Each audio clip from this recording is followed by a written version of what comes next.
I was a victim. Maybe I would have run mad because I wanted to be a pharmacist. But today, as a pastor, I know that I lay hand on the sick, they get well. Maybe if that wasn't happening in my life, I would have run mad.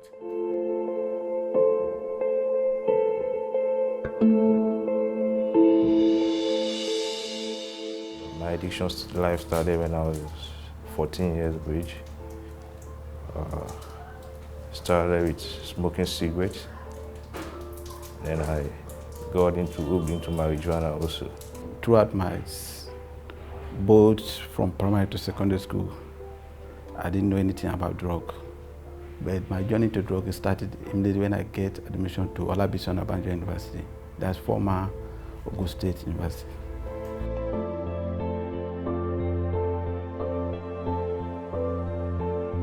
You imagine a guy that's leaving home at 16 plus, I was innocent. But by the time I got into the street, I was all messed up. And it's like my life was at a halt. Actually, when I was leaving home, I told my dad, I left a note that I was going to be back in 7 years, but it was 15 years I did out there on the street. So, having seen all this, I just felt, because of my experience as a drug addict, because there were times that when I'm in the room with drugs and I think about my life and I'm like sobbing, like, what are you doing? Why don't you quit this thing? I'll take the drugs, dump it in the trash can, and then I keep crying. But by the time I'm done with crying, maybe 10, 15 minutes later, I'll go back to the trash can, pick the drugs up, and start all over again. It's a pattern of use in which the substance of abuse has become the most important thing to that patient. And those patients has almost no control over use. And it has affected every other aspect of that patient's life. Family, school, vocation, even the health. And despite this, the patients still continue use.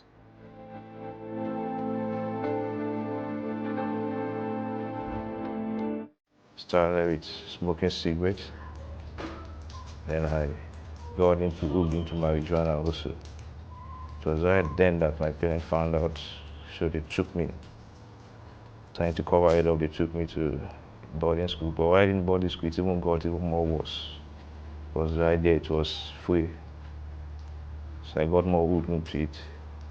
I managed to finish school, but I also got admission to the University of Lagos to study geophysics. I always wanted to be a telecommunication expert. I chose geophysics. But while in the university, I got up with friends that were just like me. I hung out with friends that were just like me, into drugs. So my academic life went down spiral. Couldn't stand the pressure of going to school and doing drugs, so I had to leave my studies.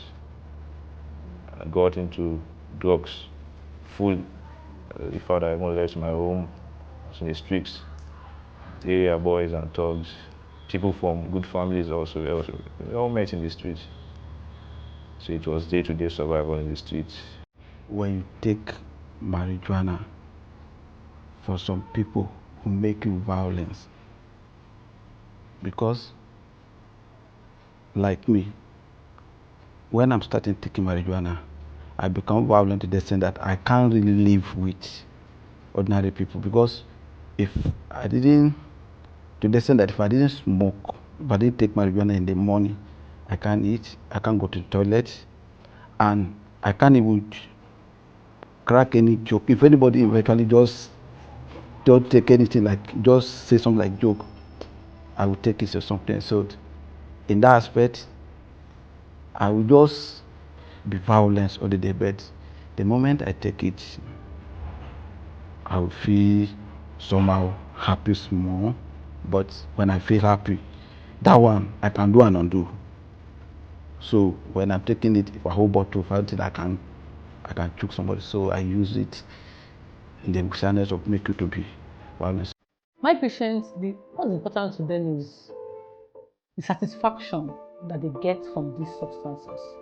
We call them psychoactive substances. That means it affects the brain, it affects the psyche, it affects the mood, if it affects the behavior, it affects the consciousness.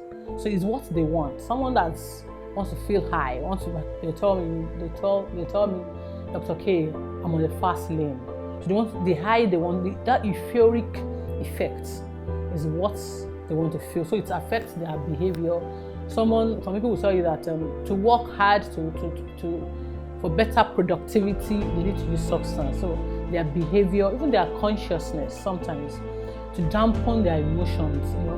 There are several things that it does through the brain, and they have the effects, and that's what they like, and they keep wanting it. There are physical symptoms you can use to know who is taking drugs, things like bloodshot eyes, if it is marijuana. If it is cocaine, the eyes will not be bloodshot, they'll be white.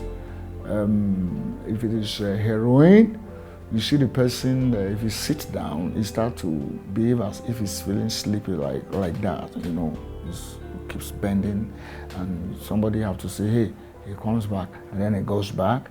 And then there is sweating with crack, cocaine.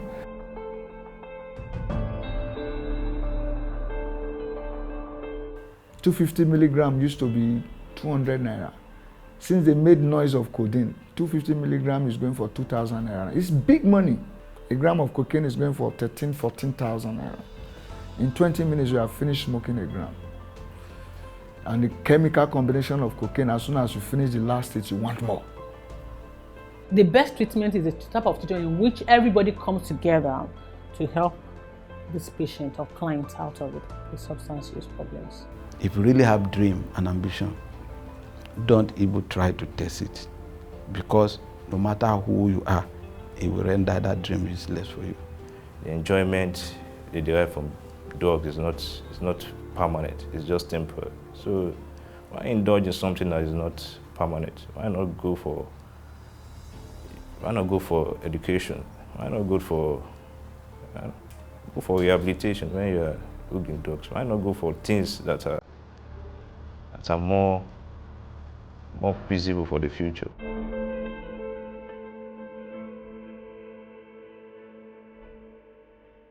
Criminalization of substance abuse might be something that you have to look into. If you are caught, you go to jail. If you are caught, why not send you to the hospital that you must seek treatment? That's justice for them. They are sick at this level. Policies should be in place about age at which you can officially purchase the legal ones. Policies on who sells, where are these places? 300-meter radius of a school, you're not expected to have drugs of abuse being sold around those places. Policies about drug manufacturing, distribution in Nigeria. Policies about treatment, that it's not a crime, that people that are sick should be able to have access to treatment. These are just those policies that would help shaping the whole society. And these policies, the way they work, it might not have an immediate effect. These are the important things that the government should do that would really help. And not every Tom, Dick, and Harry should be licensed to sell. Pharmacists are the custodian of drugs, of medication, and they should be allowed to be that. Provide job for people, social workers. In a rehab, you need 1 care staff to 3 addicts. So think about a rehab that contains 10,000 people. With that figure, see how many citizens you will employ. The permanent damage of substances of abuse outweighs the temporary enjoyment. And we should find other healthy ways of having fun.